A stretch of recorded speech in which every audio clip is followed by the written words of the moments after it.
नमस्कार मंडळी, तुम्ही झोपेतून उठणार आणि तुम्हाला कळेल की बिहारचे सम्राट चौधरी सोन्याचा रस्ता बांधू राहिले. हा 2 नॅशनल हायवेला जॉईन करणारा आणि सबा ते दीदरगंज पटना येथील हा प्रोजेक्ट 8,500 कोटीला फायनलाइज झालेला आहे.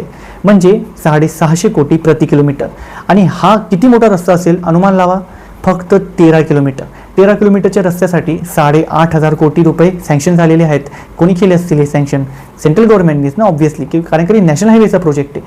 पण तुम्हाला धक्का लागेल की 2024ला ह्याच प्रोजेक्टची किंमत फक्त 1,000 कोटी रुपये होती. म्हणजे 1 किलोमीटरसाठी 90 कोटी. पण आता किती झाली? 650 कोटी. म्हणजे लगभग 7 पटीने त्याची किंमत वाढलेली आहे. तुम्हाला धक्का लागेल, पण मंगलयान ज्याचं मिशन आपण केलं होता त्याचं सुद्धा एवढी किंमत नाही होती. याच्या अर्ध्या किमतीतून गेलेला होता. चंद्रयानचे 3 मिशन लॉन्च केले आपण.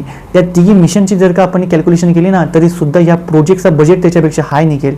कारण की यांना माहिती आहे की घपला कुठं करायचा आहे आणि जनताला कुठं लोबाडायचं आहे. तर करत बसा तुम्ही हिंदू मुस्लिम. जय महाराष्ट्र. Bye bye.